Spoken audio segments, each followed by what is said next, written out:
Olá, bem-vindos mais uma vez. Vamos agora iniciar nossos estudos em relação à fase de ideação. Nós vimos no último slide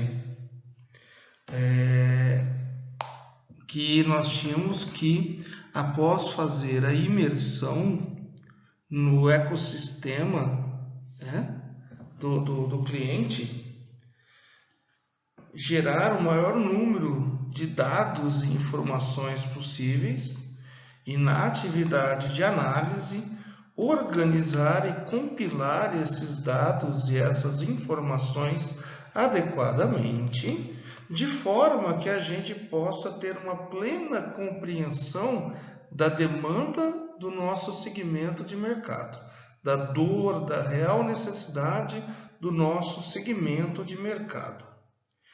A próxima fase, então, entrando mais uma vez numa ação de pensamento divergente, pondo mais uma vez o nosso lado direito do cérebro para trabalhar, nós vamos iniciar a fase de ideação. Qual é o propósito dessa fase? O principal objetivo dessa fase é gerar o maior número de ideias inovadoras que atendam às demandas identificadas na fase de imersão e na tarefa de análise. Reparem que eu dei uma ênfase na palavra inovadora, tá?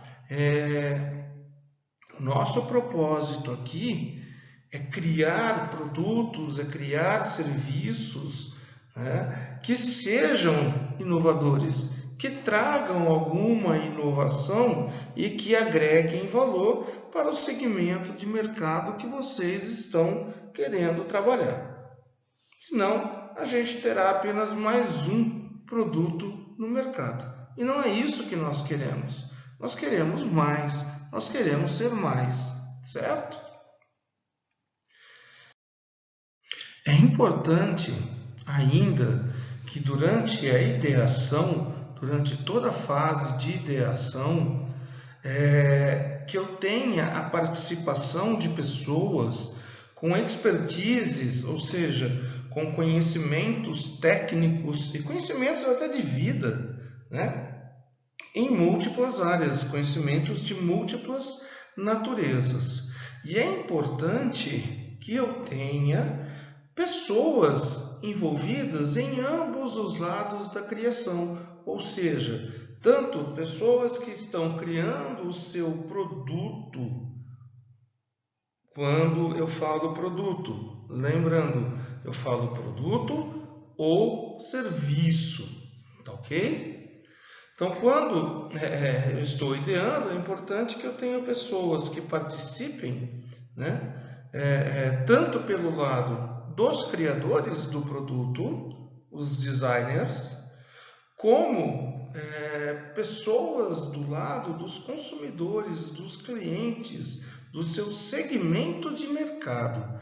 É importante que ambos participem desse processo de criação, porque isso facilita a geração de ideias que atendam às demandas, gerando os valores corretos que a gente espera. A presença dessas pessoas com expertises distintos, com expertises múltiplos, conhecimentos múltiplos, ela tende a criar perspectivas distintas para a solução. Então, nós começamos a enxergar a solução do problema, né, o produto em si, com perspectivas diferentes. E isso é muito mais importante, porque gera uma discussão rica, né, entre todos esses envolvidos no projeto. Uma ferramenta muito utilizada, muito importante, é o brainstorming, né? Ou tempestade de ideias, ou toró de ideias, né? Vai ao gosto. O brainstorming é uma técnica muito utilizada e ela busca envolver um número razoável aí de pessoas, gerando ideias aleatoriamente. Então, a gente vai lembrar que lá na fase na atividade de análise, na fase de imersão, nós terminamos organizando, compilando e organizando todos os dados e informações sobre a nossa demanda, sobre o ecossistema que a gente está estudando. Esses dados e essas informações, eles devem estar à vista, para que o pessoal que está trabalhando a fase de ideação tenha contato contínuo com esses dados, com essas informações.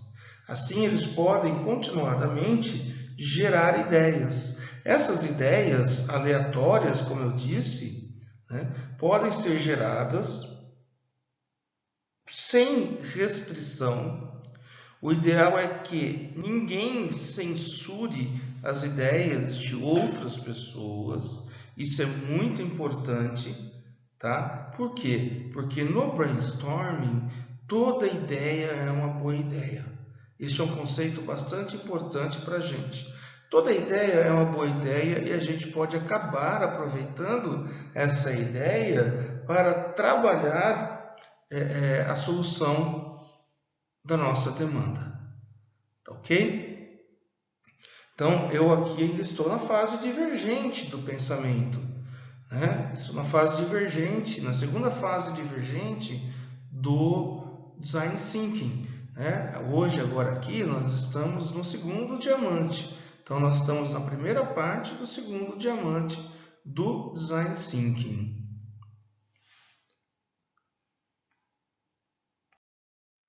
O brainstorming, ele envolve o conceito de cocriação, ou seja, de um trabalho coletivo entre todos aqueles que estão ali participando. O brainstorming ele tem que, como eu disse, ser muito democrático. Tá?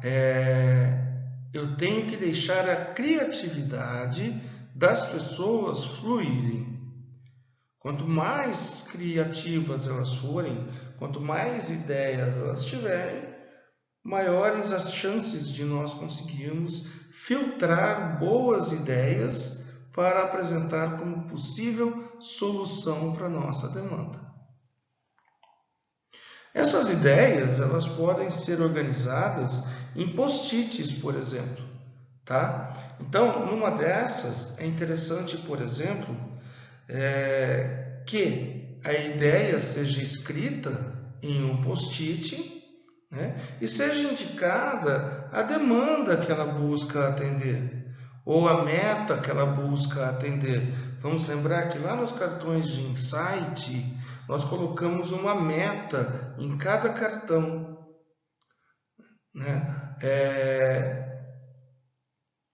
Então, nós vamos buscar atender essas metas.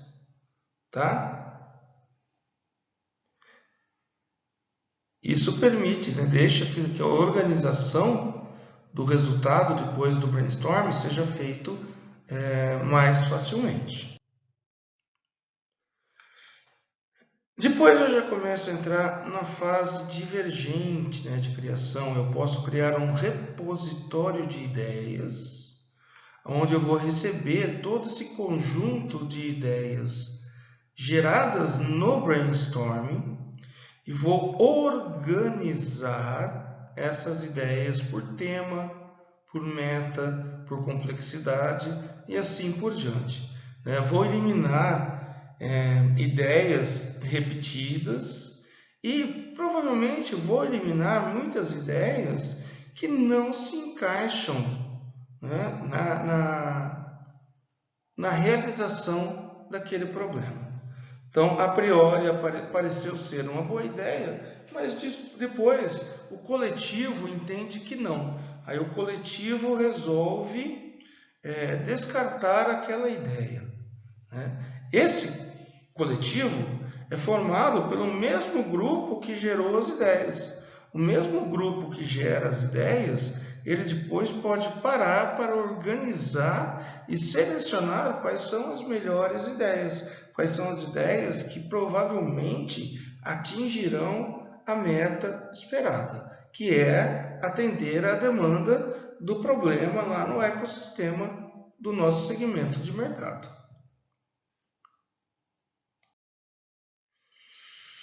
Uma ferramenta bastante importante que a gente vai usar é a matriz de posicionamento.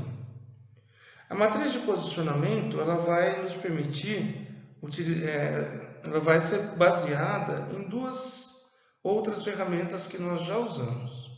A primeira ferramenta é o cartão de insight, que nós vimos lá na imersão. A segunda ferramenta é o próprio brainstorming.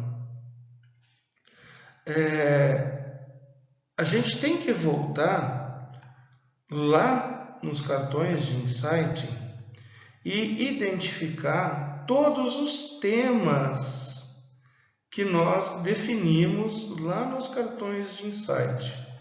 Para cada tema eu coloco em uma linha, tá? Cada tema eu coloco em uma linha. Depois nós vamos até o brainstorming e selecionamos as melhores ideias, né? Já organizamos e selecionamos as melhores ideias. As ideias nós colocamos nas colunas. E depois nós vamos identificar quais temas uma ideia atende. Então, a ideia 1, por exemplo, atende aos temas 1 e 3. A ideia 2 atende ao tema 2. A ideia 3 atende aos temas 4 e 5. E assim, respectivamente. Tá? Então, fica mais fácil eu organizar o porquê de cada ideia ter sido selecionada. E em que momento da construção do meu produto, né, eu vou aplicar essas ideias. Isso fica muito mais fácil, deixa muito mais claro de se entender, né? Em que momento da construção do produto, eu estou fazendo a construção do meu produto, estou gerando o protótipo do meu produto, agora estou trabalhando o tema 5, legal. Então, se eu estou trabalhando o tema 5, eu sei que eu tenho que trabalhar nele a ideia 3, que é uma solução proposta para aquele tema, né? A hora que eu estiver trabalhando o tema 2, eu trabalharei as ideias 2 e 5, que foram definidas como apropriadas para a solução ao tema 2.